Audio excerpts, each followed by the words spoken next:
Welcome to our channel. Today, we're diving deep into the life of a pope, born Jorge Mario Bergoglio, passed away on April 21, 2025, marking the end of a deeply impactful and transformative papacy. As the first Jesuit pope, the first from the Americas, and the first non-European to lead the Catholic Church in over a millennium, his leadership was defined by humility, compassion, and a tireless commitment to social justice. His passing on Easter Monday at the age of 88 came after years of declining health and left a profound sense of loss across the globe. Remembered for his efforts to make the Church more inclusive, his advocacy for the poor and the marginalized, and his call to protect the environment, Pope Francis's legacy continues to inspire millions even beyond his final breath. Don't forget to like, comment, and subscribe for more.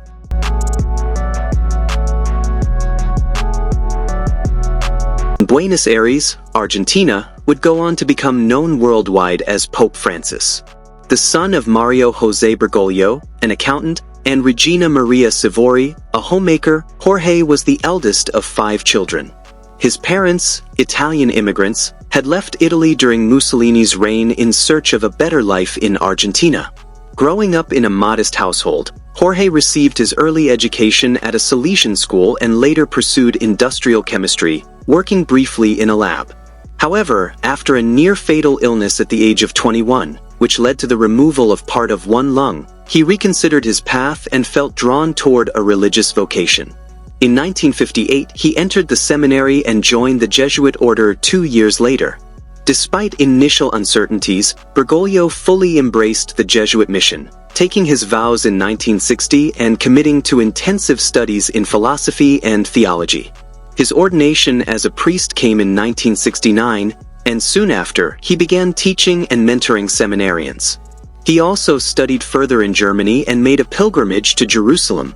By the early 1970s, he was a central figure in Argentina's Jesuit community, and in 1973, he was appointed provincial superior. His conservative views created some friction within Jesuit circles, especially regarding liberation theology, but his influence continued to grow. In 1980, he became rector of the San Miguel Seminary, where he worked to modernize its approach. Bergoglio's prominence extended beyond religious education into Argentina's wider religious and political environment. Appointed auxiliary bishop of Buenos Aires in 1992 and archbishop in 1998, he became known for his hands-on leadership style. He lived modestly, engaged deeply with the city's poor, and earned the nickname Slum Bishop due to his close work in impoverished areas. His efforts to reform the archdiocese, especially in financial matters, and his reputation for humility further distinguished him. In 2001, Pope John Paul II elevated Bergoglio to the College of Cardinals. Unlike many of his peers, Bergoglio maintained a low profile, often using public transportation and preparing his own meals. His advocacy for the underprivileged, involvement in Vatican councils, and quiet but firm leadership style made him well respected, even as he discouraged votes for himself in the 2005 papal conclave following John Paul II's death. When Pope Benedict XVI resigned in 2013, Bergoglio was elected pope and took the name Francis in honor of Saint Francis of Assisi, signaling his dedication to humility, peace, and the care of the poor. He chose to live in the simpler Vatican guesthouse instead of the traditional papal apartments, reinforcing his message of simplicity. Francis was a pope of the people, regularly stepping outside Vatican walls to engage directly with the public. Throughout his papacy, he pushed for a more inclusive and compassionate church. He appointed women to senior Vatican roles, reached out to the LGBTQ community with a message of dignity and acceptance, and criticized the excesses of capitalism and consumerism.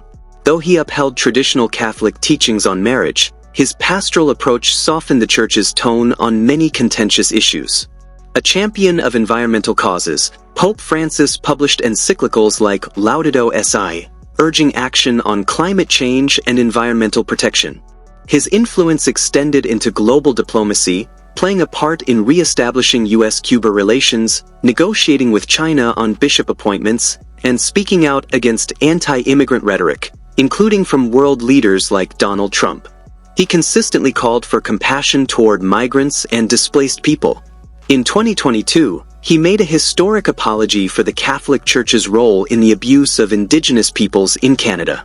That same year, he launched the Synod on Synodality, a bold initiative aimed at redefining the Church's relationship with its members through open dialogue and collaboration.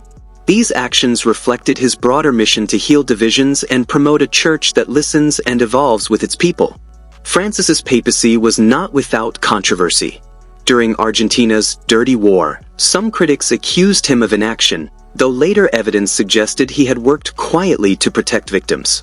His interactions with political figures were often delicate, as he walked a line between advocating for social change and maintaining the Church's traditional foundations.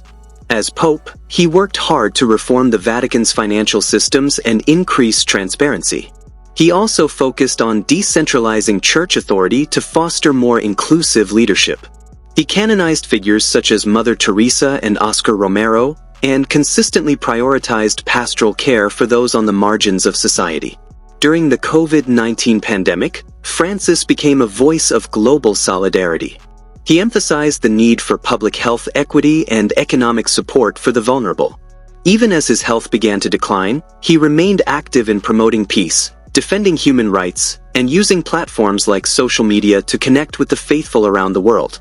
In his final years, Francis battled various health issues, including knee problems, respiratory infections, and surgery for a hernia.